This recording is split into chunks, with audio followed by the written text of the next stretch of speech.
नमस्कार मेरे प्रिय स्टूडेंट, मैं सूरज सिंह। आज हम लोग अपने उसी प्रतियोगी परीक्षाओं के लिए संबंधित संधि प्रकरण पे जो हमारा पिछला वीडियो था, हमने स्वर संधि के बारे में चर्चा की थी। स्वर संधि क्या होती है, स्वर संधि कितने प्रकार की होती है, सारी संधियों के बारे में, दीर्घ संधि, यण संधि, गुण संधि, वृद्धि संधि, अयार संधि के बारे में हम पहले से वीडियो भेज चुके हैं और मुझे उम्मीद है आप सभी ने मेरे वीडियो को देखा भी होगा। तो उसी क्रम में आगे बढ़ते हुए आज हम लोग पढ़ेंगे व्यंजन संधि के बारे में। संधि के बारे में हमने बताया संधि तीन प्रकार की होती है। पहला होता है स्वर संधि, दूसरा व्यंजन संधि और तीसरा विसर्ग संधि। तो स्वर संधि हम लोगों का समाप्त हो चुका है। उसके आगे आज हम लोग चर्चा करेंगे व्यंजन संधि के बारे में, जिसका दूसरा नाम हल संधि भी है। ठीक है, व्यंजन संधि, हल संधि। अब इस संधि का जो सबसे पहली संधि होती है उसको हम लोग बोलते हैं अच्युत संधि। ठीक है, इसका सूत्र होता है अस्तो अश्चुना अश्चु। यहाँ पे सूत्र लिखा हुआ है अस्तो अश्चुना अश्चु। और इस संधि को संक्षेप में हम लोग अच्युत संधि पढ़ेंगे। ये संधि बहुत ही इंपॉर्टेंट है। इस संधि से हर एक हिंदी की प्रतियोगी परीक्षाओं में प्लस सारी परीक्षाओं में, सामान्य ज्ञान में भी इससे संबंधित क्वेश्चन पूछे जाते हैं। तो आप सभी से मेरा रिक्वेस्ट है कि इस वीडियो को मेरे ध्यान से देखना, लास्ट तक देखना, जिससे आपको ये संधि अच्छे से समझ में आ सके और इससे संबंधित जो भी प्रश्न है उसको आप आसानी से परीक्षा में सॉल्व कर सकें। तो आइए हम लोग उसके बारे में जानेंगे। व्यंजन संधि की जो पहली संधि है अच्युत संधि, इसका सूत्र होता है अस्तो अश्चुना अश्चु। सूत्र में ही इसकी परिभाषा छिपी हुई है, आप लोग ध्यान से देखेंगे तो आपको समझ में आएगा। देखिए, पहला शब्द है अस्तो अश्चुना अश्चु। ठीक है, तो सूत्र का अभिप्राय क्या है, इसमें देखिए आधा सा है और यहाँ पे ता पे ओ का मात्रा है, इसका मतलब ता वर्ग से अभिप्राय है। तो इसकी परिभाषा होगी कि जब सकार के बाद यानी सा के बाद में या ता वर्ग से अभिप्राय ता वर्ग के सारे अक्षर है। ता वर्ग मतलब ता, था, दा, धा, ना, ये पांच वर्ण ता वर्ग में आएंगे। तो ता के अंतर्गत ता वर्ग में ता किससे संबंधित जितने अक्षर हैं, ता, था, दा, धा, ना, सबको हम ले लेंगे।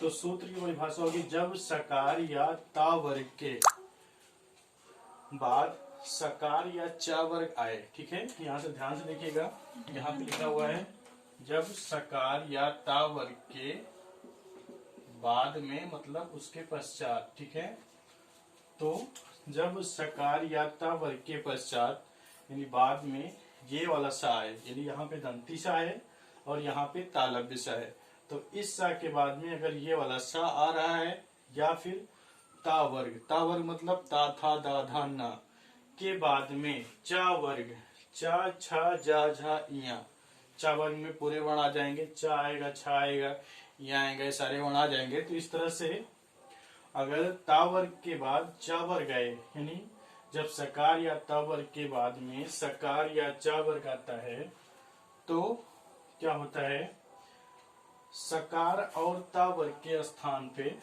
क्रम से सकार और चा वर्ग आदेश हो जाता है।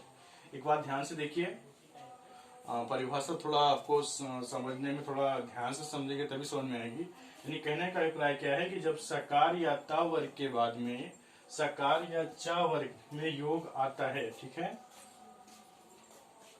तो सकार और ता वर्ग के स्थान में क्रम से अभिप्राय क्रम से होगा, सकार और चा वर्ग हो जाता है।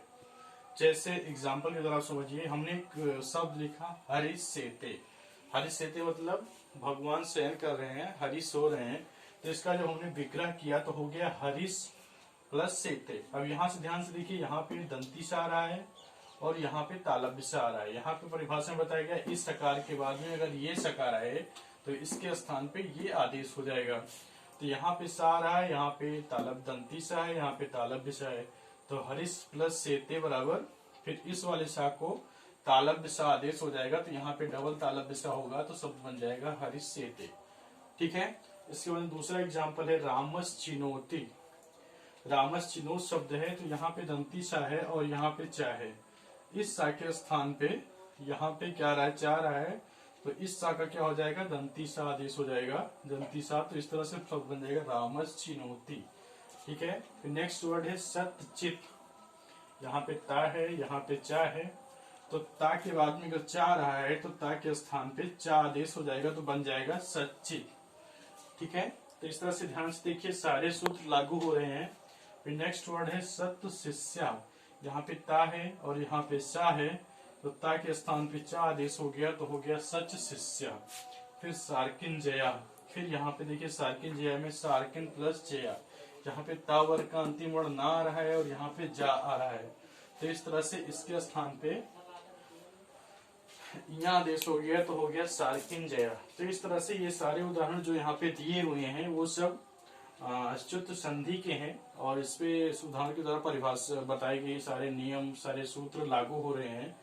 तो इस तरह से ये सारे एग्जाम्पल जो है अच्युत संधि के हैं। एक बार ध्यान से आप लोग देखिएगा, यानी बहुत ही आसान संधि है, यानी सकार या ता वर्ग के बाद में सकार या फिर चा वर्ग का अगर योग होता है तो दोनों के स्थान पे क्रम से सकार और चा वर्ग आदेश हो जाता है। तो कहने का अभिप्राय सा है, सा के बाद में ता वर्ग यानी ता था दा के बाद में अगर तालव्य सा आ रहा है या चा वर्ग आ रहा है, चा छा जा आ रहा है, तो उन दोनों वर्णों के स्थान पे सकार और चा वर्ग आदेश हो जाता है। ठीक है, जैसे हरीश से ते, रामस चिनोती, सचित, सशिष्या, सार्किन जया, ये 5 उदाहरण हमने लिख के यहाँ पे बता दिए हैं।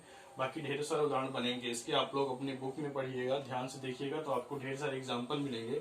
और मुझे उम्मीद है कि आपको ये अच्युत संधि जो है ये समझ में आ गई होगी। अगर आपको नहीं समझ में आई है, कुछ आपको प्रॉब्लम हो रही है, कुछ परेशानी हो रही है, तो प्लीज मुझे कमेंट में लिख के बताएं, जिससे मैं उस समस्या को दूर कर सकूं और अगला वीडियो आपके और अच्छा से अच्छा भेज सकूं। और अगर आप सभी को ये समझ में आ गया तो प्लीज मेरे वीडियो को सब्सक्राइब करें, लाइक करें, शेयर करें, जिससे मैं हिंदी भाषा के ज्ञान को, संस्कृत भाषा के ज्ञान को देश के कोने कोने में पहुंचा सकूं। और बस आज का वीडियो इतना ही, धन्यवाद।